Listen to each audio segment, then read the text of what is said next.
हरिओम।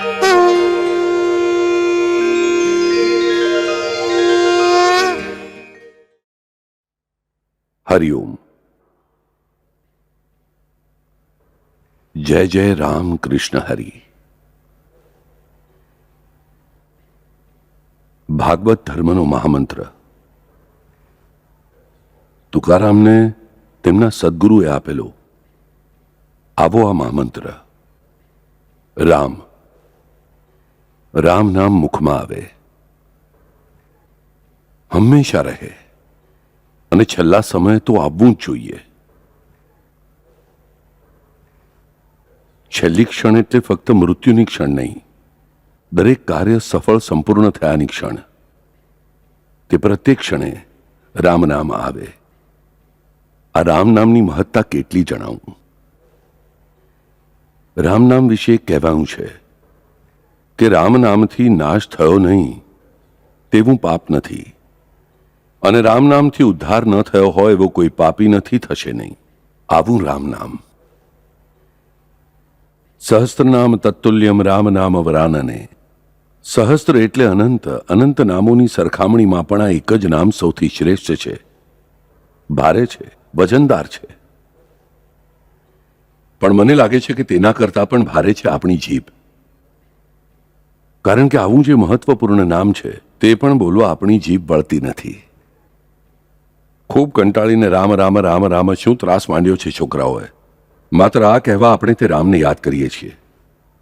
શું આ નામ બોલવું એટલું અઘરું છે? મને કહો. સહેલું છે રામ. અને આપણને આદર્શ જ આપ્યો છે જેણે રામકથા લખી છે તેણે જ. ગમે તે કહો, રામ કહો, રમા કહો, મરા કહો, ગમે તે કહો, પણ આ 3 અક્ષરો બોલો, ર આ મ, તેનાથી જ મારું કલ્યાણ થાય છે. કોટી ઘણું કલ્યાણ થશે એવું આ રામ નામ. અને આ રામ નામનો સૌથી શ્રેષ્ઠ મંત્ર એટલે રામ રક્ષા. ઓમ શ્રી ગણેશાય નમઃ. અસ્ય શ્રી રામ રક્ષા સ્તોત્ર મંત્રસ્ય બુધ કૌશિક ઋષિ શ્રી સીતા રામચંદ્રો દેવતા અનુષ્ટુપ છંદ સીતા શક્તિ શ્રીમદ હનુમાન કિલકમ શ્રી રામચંદ્ર પ્રત્યર્થે જપે વિનિયોગ. આ રામ રક્ષાની શરૂઆત છે. અને પહેલી જ લીટી શું છે? અસ્ય શ્રી રામ રક્ષા સ્તોત્ર મંત્રસ્ય બુધ કૌશિક ઋષિ. અસ્ય શ્રી રામ રક્ષા સ્તોત્ર મંત્રસ્ય. રામ રક્ષા સ્તોત્રસ્ય નહીં, રામ રક્ષા સ્તોત્ર મંત્રસ્ય. જે સ્તોત્ર પણ છે એટલે કે પ્રાર્થના પણ છે, સ્તુતિ છે, અને જે મંત્ર પણ છે, આવી રચના એટલે સ્તોત્ર મંત્ર. મંત્ર જે સ્તોત્ર થયો અને સ્તોત્ર જે મંત્ર થયો. રામ નામમાંથી જ આ બધું ઉત્પન્ન થયું એટલે આ મંત્ર પણ છે. રામ નામની મહાનતા ગાઈ, રામને આ વિનંતી કરી, તેથી આ સ્તોત્ર પણ છે. અને તેની સાથે સાથે આ સ્તોત્ર અને મંત્રની પણ પાર સ્તોત્ર મંત્ર છે. આ સ્તોત્ર પણ છે એટલે સ્તુતિ કરનારું છે, પ્રાર્થના કરનારું છે.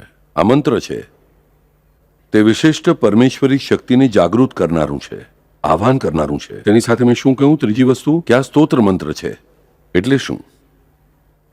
તો આ રામ નામ મંત્રનું સ્તોત્ર છે. આ રામ નામનું એટલે રામ નામ આ મંત્રનું એ સ્તોત્ર છે. કે રામ નામની મહત્તા શું?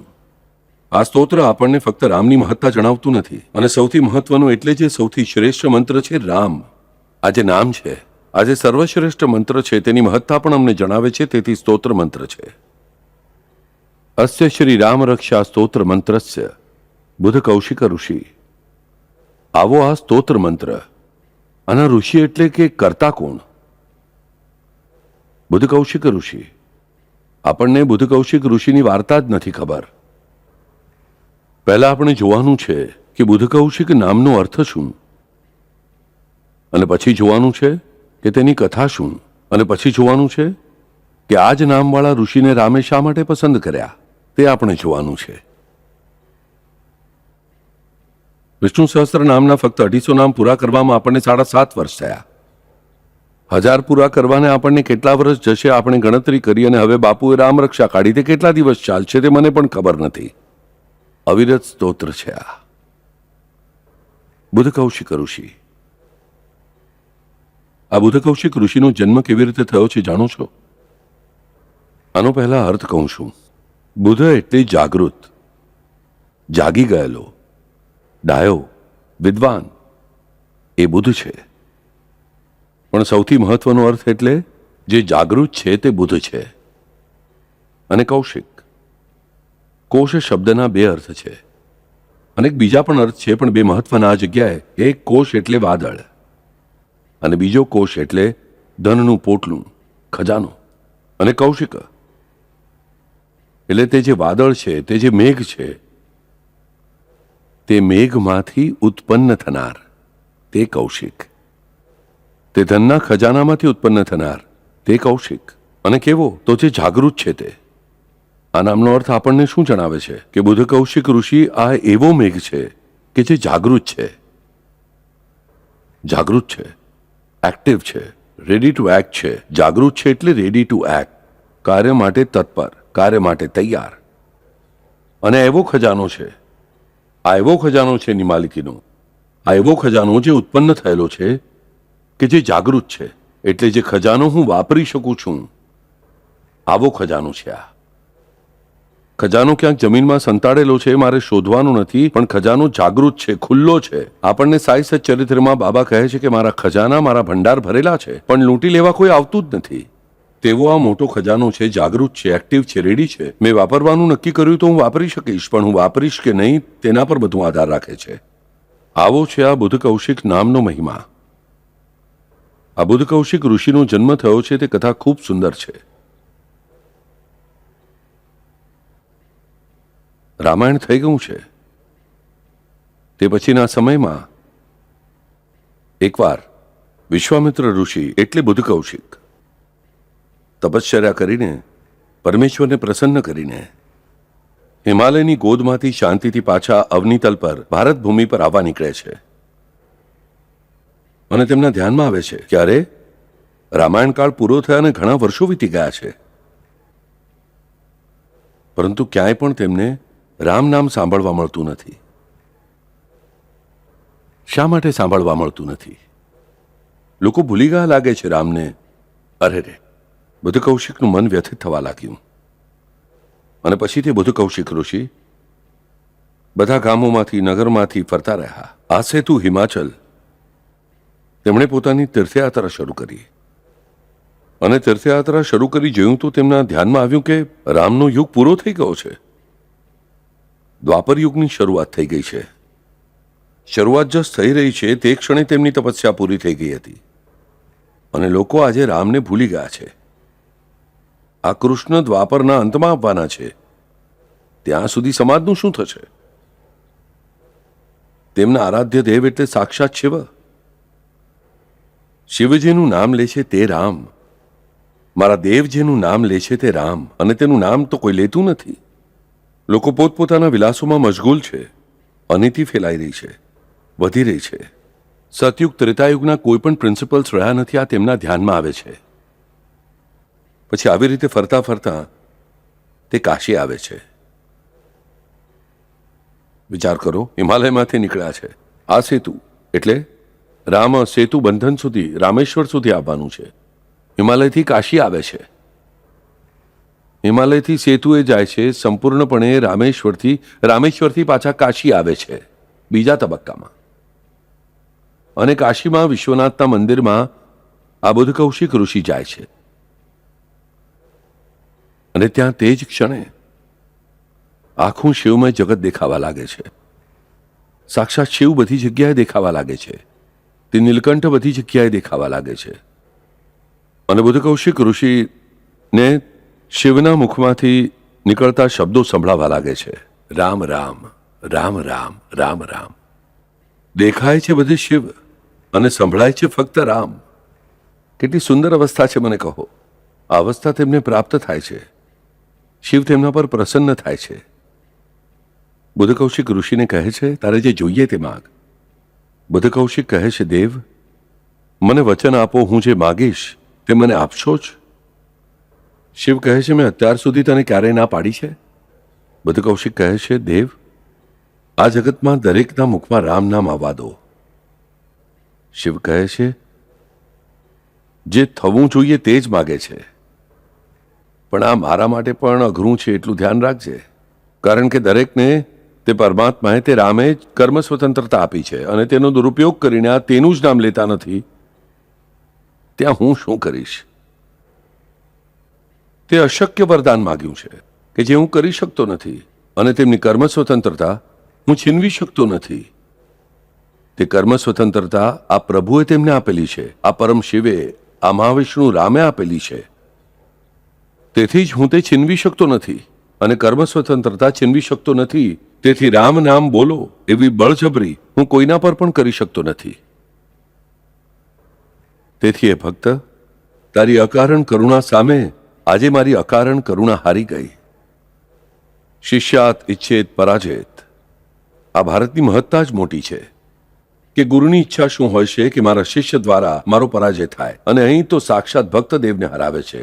દેવ પોતે કબૂલી લે છે કે હે ભક્ત, તારી અકારણ કરુણા, તેની સામે આજે મારી અકારણ કરુણા હતબલ થઈ ગઈ, હારી ગઈ. મારા કરતા તું જ શ્રેષ્ઠ. વિઠ્ઠલે ધર્યા શ્રીદેવરાય. આ વિઠ્ઠલે પોતાના મસ્તક પર તે શિવશંકરને ધારણ કર્યા.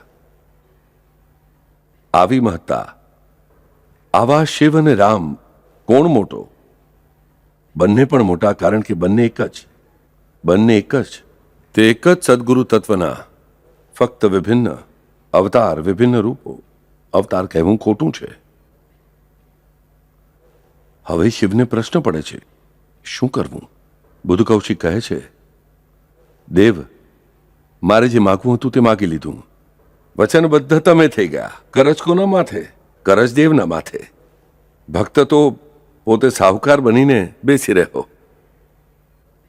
શિવ કહે છે, મને થોડી અવધિ આપ, નહીં તો તું જ મને તેમાંથી કોઈ માર્ગ બતાવ, મને તેમાંથી છોડાવ.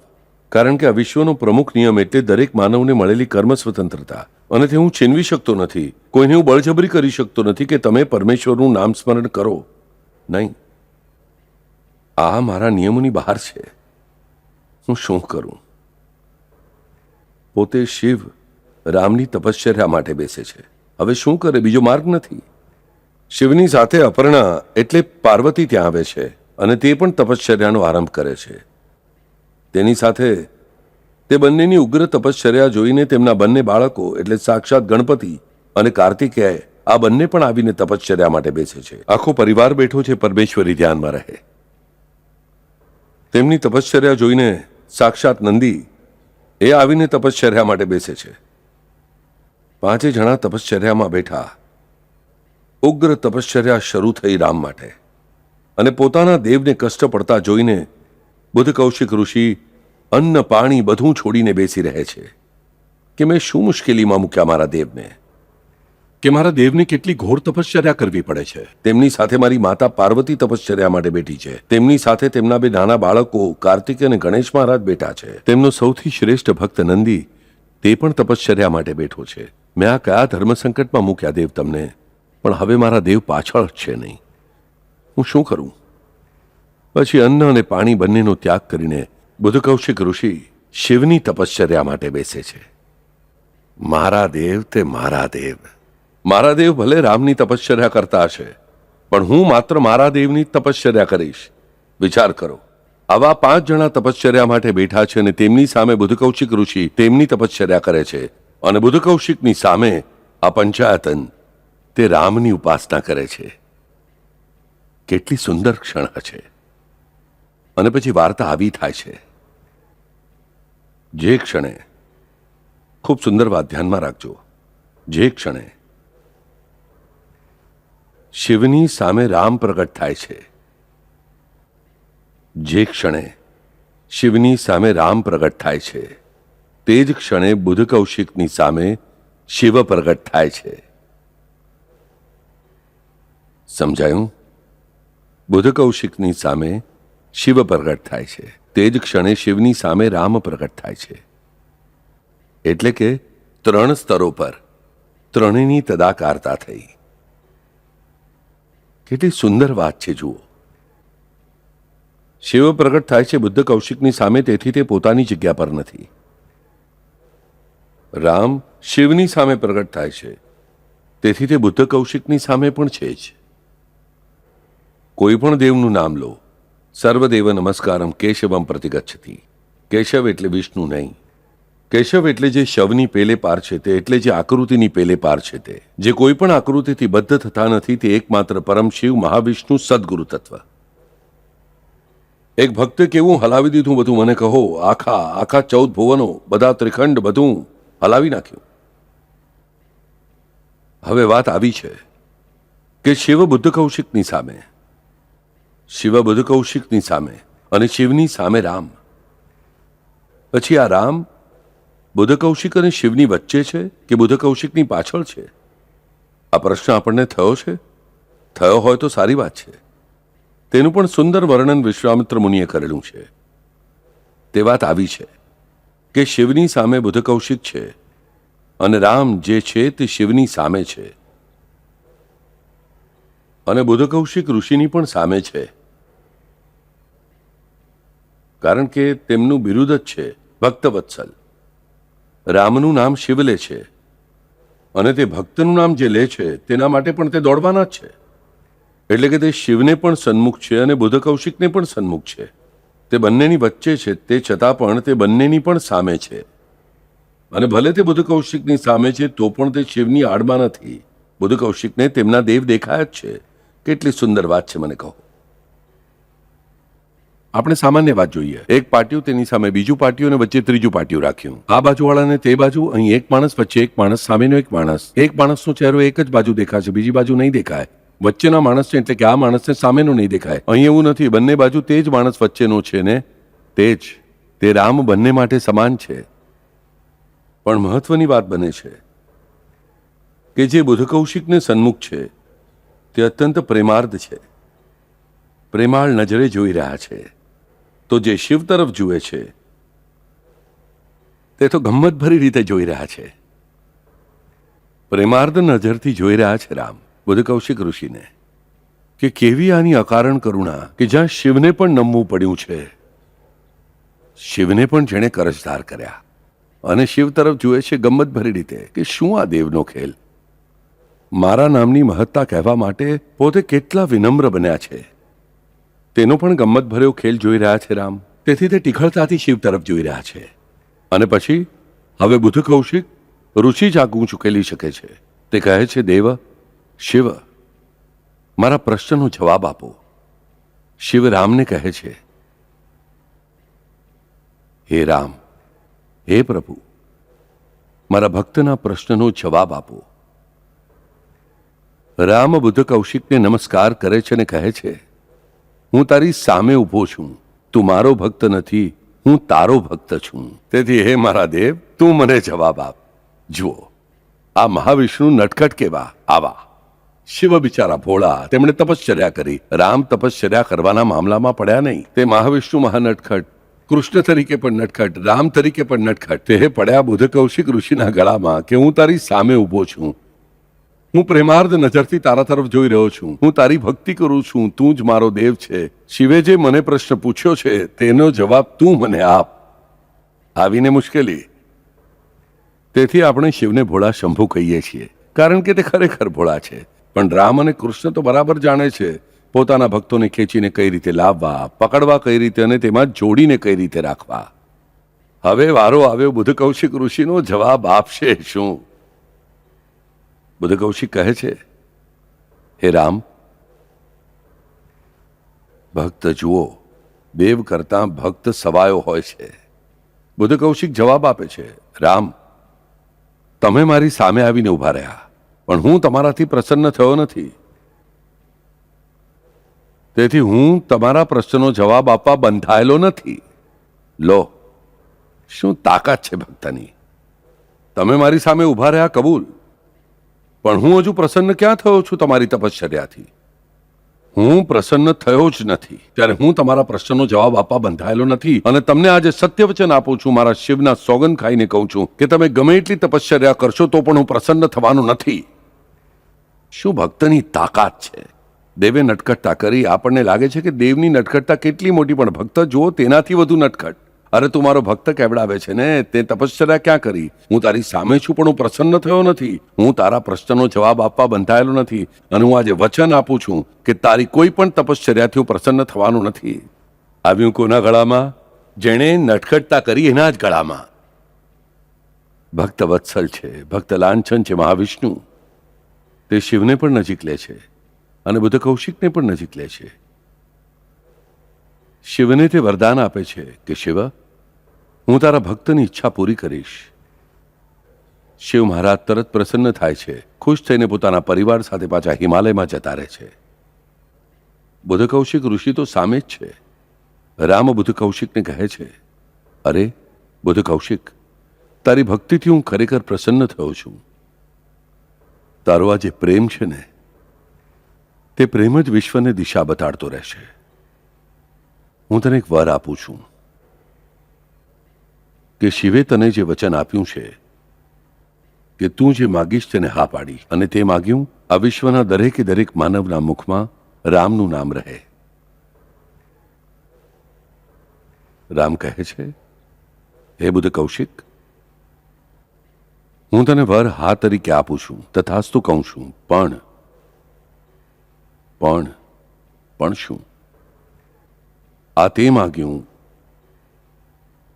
આ તે મેળવ્યું, તેની યાદ જે રાખશે તેના જ મુખમાં નામ આવશે. બીજા કોઈના પણ મુખમાં નામ આવશે નહીં. તારી યાદ જે રાખશે તેના જ મુખમાં નામ હંમેશા રહેશે. અને તે આવશે અને જશે, પણ જે તારા નામની યાદ રાખશે તેના મુખમાં તો આ રામ નામ હંમેશા રહેશે.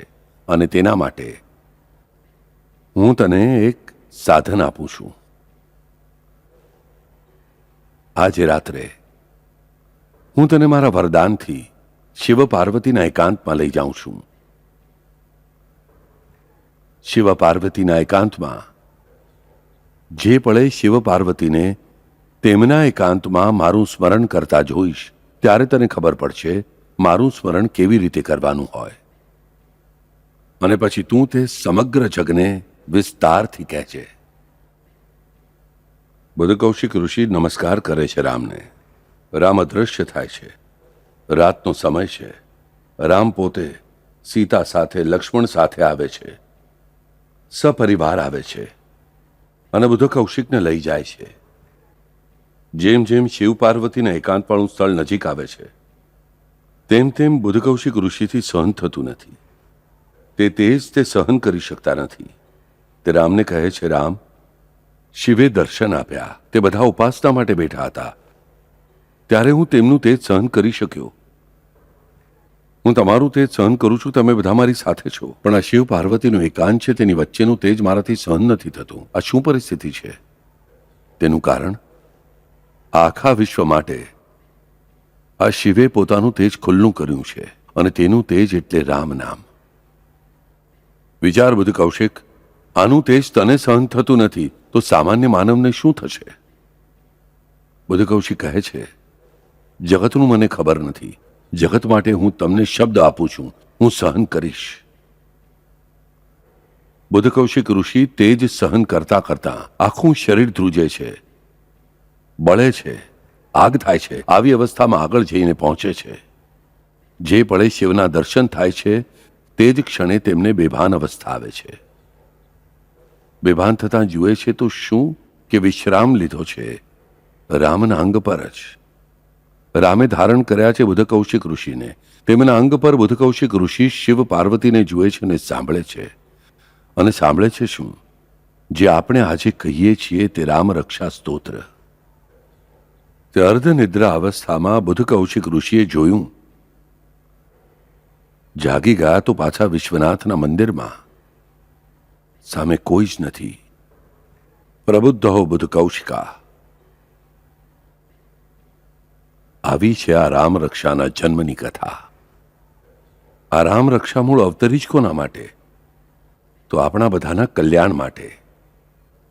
આ કથા આપણે ક્યારે સાંભળી નહોતી, આપણે વાંચેલી નહોતી, આપણને ખબર નહોતી. મને કહો, આપણે રામ રક્ષા કહીએ છીએ, આપણને દાદા જણાવે છે, બાપુ જણાવે છે. રામ રક્ષાનું મહત્વ આપણને ખબર નથી, તેની કથા આપણને ખબર નથી. આ રામરક્ષાનો જન્મ જ કેવી રીતે થયો છે જુઓ. ભક્તિની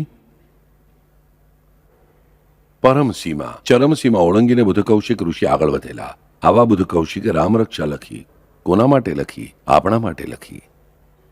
અને તેથી બુદ્ધ કૌશિકે જ્યારે આ રામરક્ષા સવારે ઉઠીને લખવા લીધી, પ્રબુદ્ધો બુદ્ધ કૌશિકા, બુદ્ધ નહીં પ્રબુદ્ધ બુદ્ધ કૌશિકા, જે હંમેશા જાગૃત છે તે બુદ્ધ કૌશિક ઋષિ. જ્યારે સવારે ઉઠીને બુદ્ધ કૌશિકે આ સ્તોત્ર લખવા લીધું, તેના ધ્યાનમાં આવ્યું થોભ. તે પોતાને જ કહે છે, બુદ્ધ કૌશિક થોભ. આ રામે મને શું કહ્યું છે? જે બુદ્ધ કૌશિકને યાદ રાખશે તેના જ મુખમાં રામ નામ રહેશે. તેથી એણે પહેલા પોતાનું નામ નાખ્યું. અથ અસ્ય શ્રી રામ રક્ષા સ્તોત્ર મંત્રસ્ય બુદ્ધ કૌશિક ઋષિ.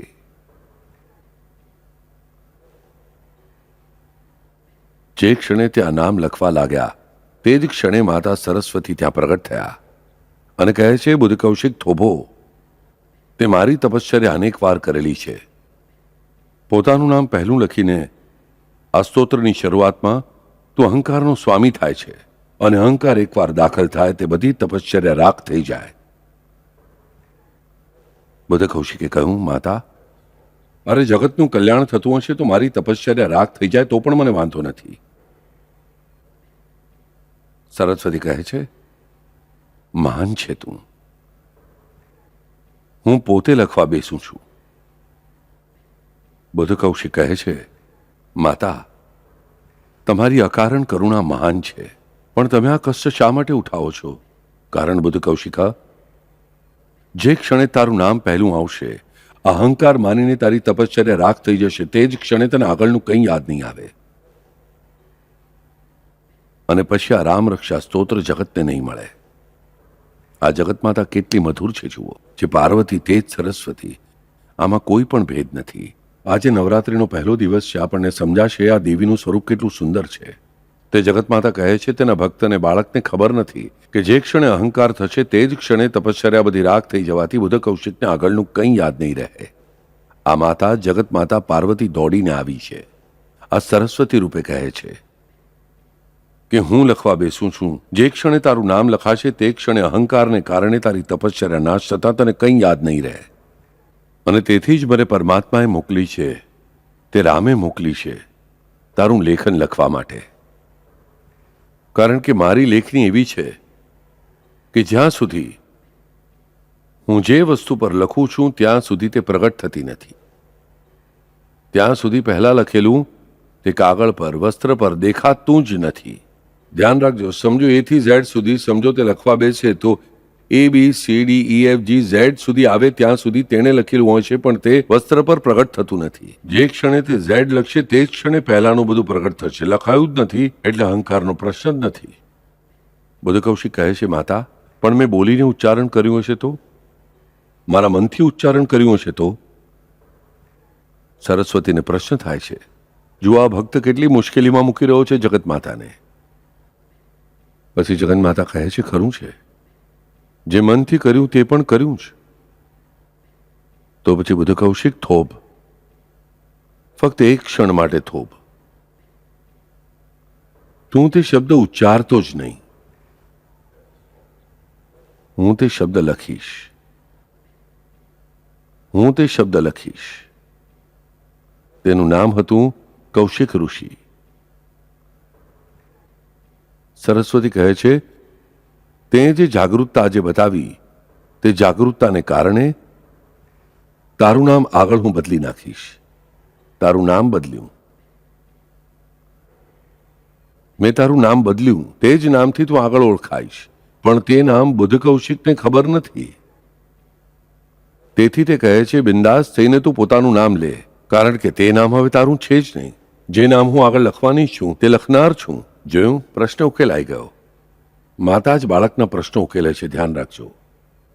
આ કહે છે, અસ્ય શ્રી રામ રક્ષા સ્તોત્ર મંત્રસ્ય કૌશિક ઋષિ. આ લખે છે બુદ્ધ કૌશિક ઋષિ. તેણે કૌશિક નામ લીધું પણ તેનું નામ જ નથી, તેથી અહંકાર થઈ જ શકતો નથી. તેણે બુદ્ધ કૌશિક લખ્યું, કૌશિક લખ્યું જ નથી અને તે ઉમટ્યું જ નથી. રામરક્ષા સ્તોત્ર પૂરું થાય છે તે જ ક્ષણે આ માતાને વંદન કરે છે. આ માતા કહે છે, બધું કૌશિક ઉઠ.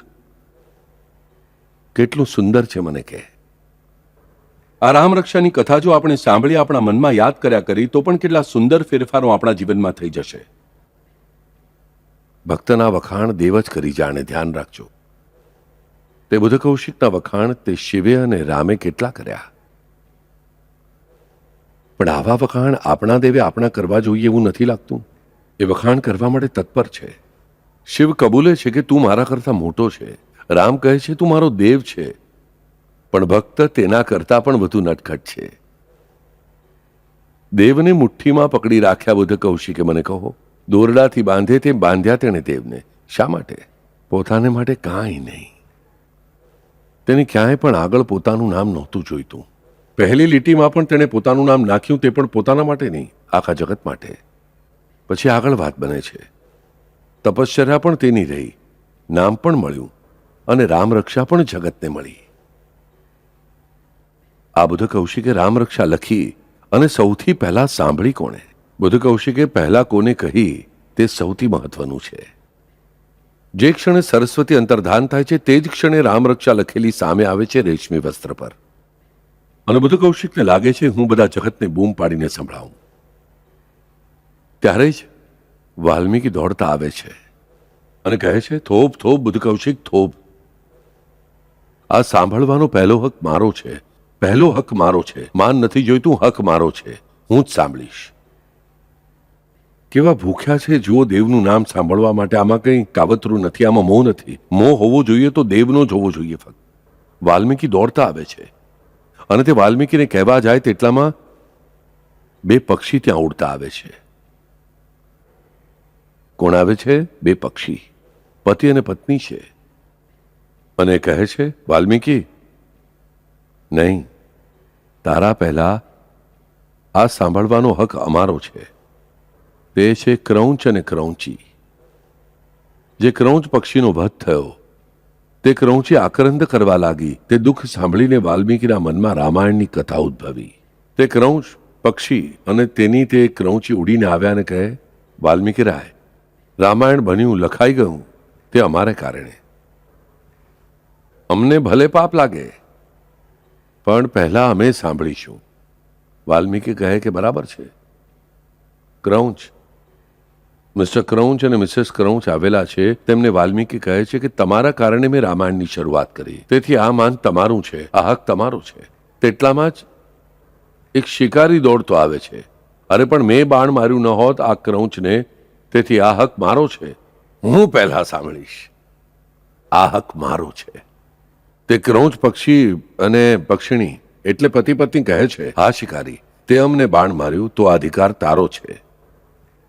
શિકારીને બુદ્ધ કૌશિક કથા કહેવાની શરૂ જ કરે તેટલામાં જ એક લુહાર દોડતો આવે છે અને કહે છે થોપ શિકારી, આ બાણ મેં બનાવ્યું તેથી તે માર્યું, તેથી આ હક પહેલો મારો છે. તે લુહાર દોડતો આવે છે. હવે લુહારને બુદ્ધ કૌશિક ઋષિ પોતાની રામરક્ષા સંભળાવશે તેટલામાં તે લુહારની માં દોડતી આવે છે. કહે છે થોબ લુહાર, અરે આ બધી કળા તારા પિતાના મૃત્યુ પછી સ્ત્રી હોવા છતાં મેં તને શીખવી તેથી ત્યાં કર્યું, તેથી આ પહેલા આ અધિકાર મારો છે. હવે બુદ્ધ કૌશિક ઋષિ લુહારણીને વાર્તા કહેવા જાય તેટલામાં તે લુહારણીનો પતિ ત્યાં દોડતો આવે છે અને કહે છે આ વિદ્યા મેં તને શીખવી, મારા પાસેથી તું શીખી, તેથી અધિકાર પહેલા મારો છે. પછી તેનો બાપ આવે છે, પછી તેનો બાપ આવે છે, એના પછી તેનો બાપ આવે છે. મેં આને શીખવ્યું કરતા કરતા છેવટે આવે છે એ મનુ ઋષિ. કારણ કે બધાના આદિ પૂર્વજ તે છે. મનુ કહે છે આખી માનવજાત મેં ઉત્પન્ન કરી, તેથી આ સાંભળવાનું પહેલું માન મારું છે. તેટલામાં બ્રહ્મદેવ ત્યાં આવે છે અને કહે છે મનુ, મારા મન થકી મેં તને ઉત્પન્ન કર્યો, તેથી રામરક્ષા સાંભળવાનો પહેલો હક મારો છે. હવે બ્રહ્મદેવ જ સ્પર્ધામાં ઉતર્યા. વિચાર કરો શું મોટી ભીડ છે. બ્રહ્મદેવ જે ક્ષણે આ કહે છે તે જ ક્ષણે ત્યાં શિવશંકર દોડતા આવે છે અને કહે છે હે બ્રહ્મદેવ,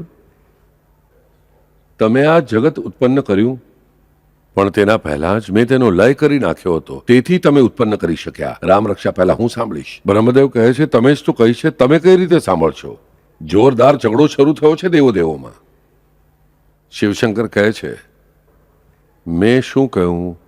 તે ફક્ત રામ નામ છે, તે રામરક્ષા. પણ મારા કરતા આ બુધકૌશિક રામનો શ્રેષ્ઠ ભક્ત છે, એટલે તેના મુખમાંથી જ મારે પહેલી સાંભળવી છે. કારણ કે હું જે બોલું છું તે હું સાંભળતો નથી. મારો હક પહેલો, હું પહેલા સાંભળીશ. હવે શું કરવું? પ્રશ્ન ઉભો થાય છે. દરેક જણા ઝઘડી રહ્યા છે. બ્રહ્મદેવ કહે છે, ગયા યુગનું ગયા યુગમાં, આ કૃતમાં મેં સર્જન કર્યું, હું સાંભળીશ. શિવ કહે છે, આ યુગ જ કેવી રીતે ઉત્પન્ન થયું? મેં પહેલા પ્રલય કર્યો તેથી. છેવટે હંમેશાની જેમ ભગવાનને શરણે ગયા છે અને સાક્ષાત રામ પાછા અવતરે છે અને કહે છે, કાંડાઓ ઝઘડો છો કેમ? તમારા આ ઝઘડાને કારણે આખું વિશ્વ જ અહીં ભેગું થયું. આખું વિશ્વ જુઓ, આનો બાપ, તેના ગુરુ, તેની માં, તેનો બાપ, બધા ભેગા થયા છે. એટલે કે જેટલા પણ જીવાત્મા છે તેટલા બધા જ જીવાત્મા અહીં આવીને પ્રગટ થયા છે. શિવે પોતાનો શબ્દ સાચો કરી બતાવ્યો છે. આખી માનવ જાતિ આજે રામરક્ષા સ્તોત્ર સાંભળવાની છે. અને પછી બુધકૌશિક ઋષિ આ રામરક્ષા બોલે છે. અને તેથી જ ધ્યાન રાખજો, આ વિશ્વમાં એવો એક પણ જીવાત્મા નથી કે જેણે એક વાર પણ રામરક્ષા સાંભળી નથી. શું તે પરમાત્માની અકારણ કરુણા છે? રામની ધ્યાનમાં રાખ. કેવો સુંદર ખેલ રચ્યો. ખેળ માંડીએલા વાળવંટી કાઠી, નાચતી વૈષ્ણવ ગાતી રે. આ મહાવિઠ્ઠલ મહાવિષ્ણુ આવો જ ખેલ રચતા હોય છે. ફક્ત આપણે તે ખેલમાં ભાગ લેવો જરૂરી હોય છે. ધ્યાનમાં રાખજો, આપણે ક્યારેક ને ક્યારેક એકવાર તો આ રામરક્ષા સાંભળેલી જ છે. તે પણ કોની પાસે? સાક્ષાત બુધકૌશિક ઋષિ પાસે, બ્રહ્મદેવની, શિવની અને રામની સાક્ષીએ. તે છતાં આજે આપણે પતિત થઈ ગયા છીએ. કેમ? કારણ કે આપણે તે રામરક્ષા જ ભૂલ્યા. રામરક્ષા શા માટે ભૂલ્યા? આપણે તે બુધકૌશિકને ભૂલ્યા કે જેના ખેલને કારણે જ આ પ્રચંડ સ્તોત્ર મંત્ર આપણને મળ્યું. તે બુધકૌશિકને આપણે ભૂલ્યા. તેથી જે રામરક્ષા બોલે છે તેને ફરી વાર રુચિ આપમેળે ઉત્પન્ન થાય છે કે બોલીએ બોલીએ બોલીએ. પછી રામનામ આપમેળે આપણા અંતરમાં રમવા લાગે છે. આવા બુધકૌશિક ઋષિ, આવી છે આ રામરક્ષાની કથા. અસ્ય શ્રી રામરક્ષા સ્તોત્ર મંત્રસ્ય બુધકૌશિક ઋષિ. બુધકૌશિક હમણાં જ જણાવ્યું. જાગૃત મેઘ, જાગૃત વાદળું એટલે બુધકૌશિક. જાગૃત વાદળું, જાગૃત મેઘ. મેઘ બને છે કેવી રીતે? સમુદ્રના પાણીથી, સૂર્યને કારણે. પાછું તે પાણી વરસે છે, તે જ જાગૃત. જે વરસનારું વાદળ છે ને, તે જાગૃત વાદળ છે. અને તે જાગૃત વાદળની, તે વાદળની જે જાગૃત અવસ્થા એટલે બુધકૌશિક. જાગૃત અવસ્થા એટલે બુધકૌશિક. સૂર્ય પાસેથી તેની તાકાત લઈને અશુદ્ધતામાંથી શુદ્ધતા ઉત્પન્ન કરનાર તે બુધકૌશિક છે. તેથી રામરક્ષા કેવી છે? આપણામાં જે પણ અશુદ્ધતા છે તે દૂર કરનારી છે. એટલે આપણે કહીએ છીએ, રામ નામ લીધું કે ભૂત દૂર ભાગે છે. ભૂત એટલે અશુદ્ધતા, અપવિત્રતા. આ ઋષિ જ મૂળે બુધકૌશિક છે. અશુદ્ધતા સ્વીકારીને શુદ્ધતા આપનાર આપણા દેવ જ નહીં, દેવનો ભક્ત પણ છે. આપણને સમજાવવું જોઈએ. શિવ પાર્વતીને કહી રહ્યા છે, રામ નામ વરાનને, હે વરાનને, હે પાર્વતી સાંભળ. સહસ્ત્ર નામ તતુલ્યમ રામ નામ વરાનને. સાંભળી રહ્યા છે બુધકૌશિક. કેવી રીતે? તો રામના ખોળામાં પડીને. આથી મોટું સદભાગ્ય બીજું શું છે? કહો મને. શિવ પાર્વતીને કહી રહ્યા છે, સાંભળે છે બુધકૌશિક. કેવી રીતે? તો રામના ખોળે બેસીને, રામને ખોળે.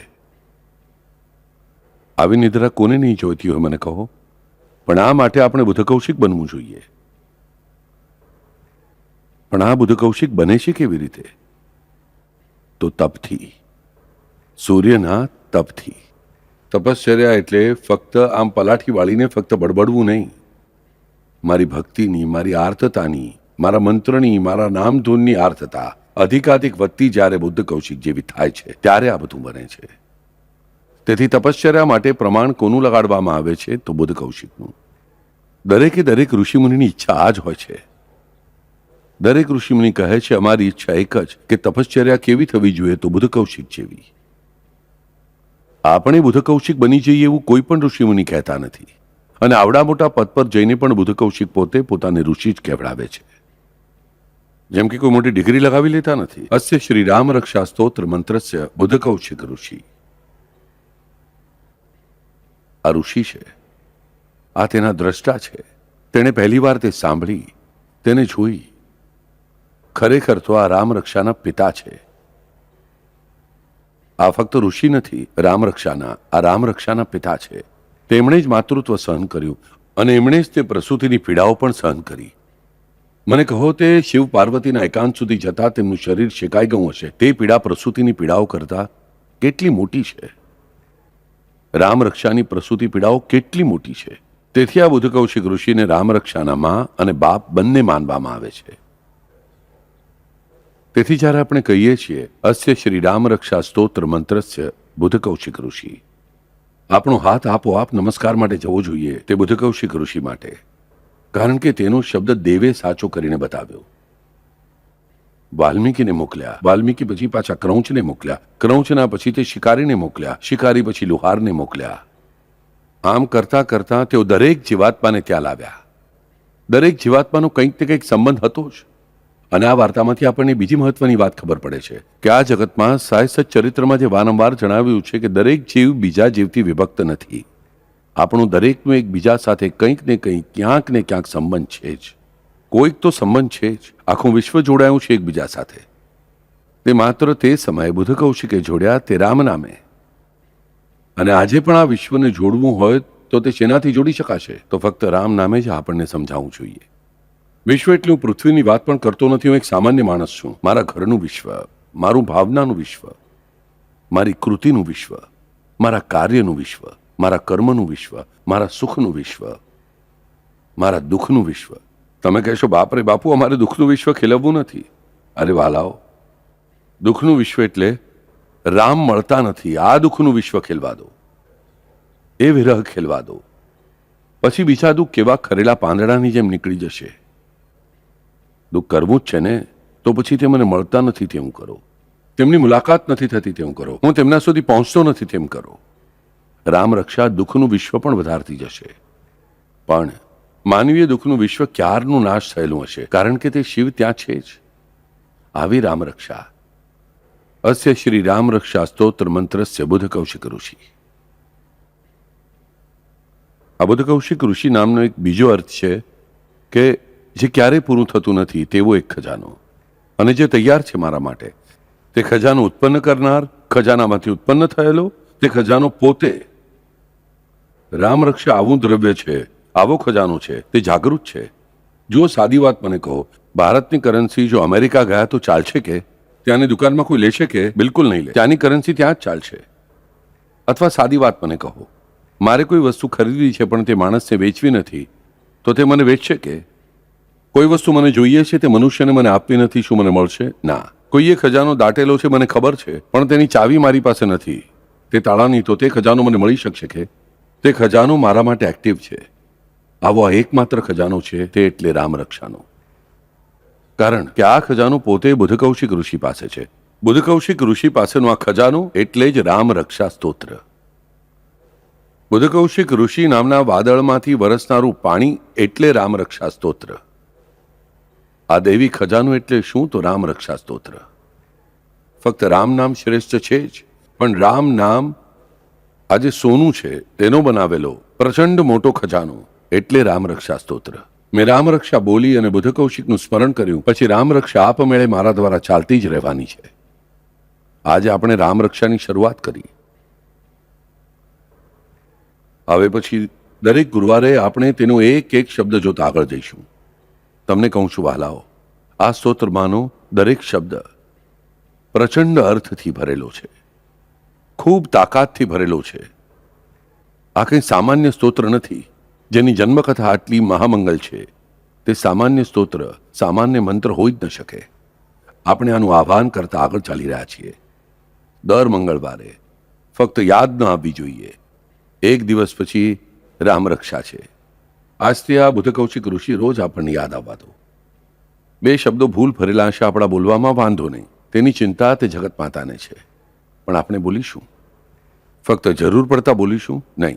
જરૂર પડ્યા પર આપણે કહીએ છીએ કાલે દાદાએ કહું તું 54 વાર બોલવાનું, એટલે બોલશું. પણ જેટલી વાર બોલી શકાય જરૂર બોલશું. અને બોલતી વખતે તે બુદ્ધ કૌશિક ઋષિના ઉપકાર માત્ર તો આપણે ક્યારેય ભૂલીશું નહીં. આ ધ્યાન રાખજો. હરિઓમ.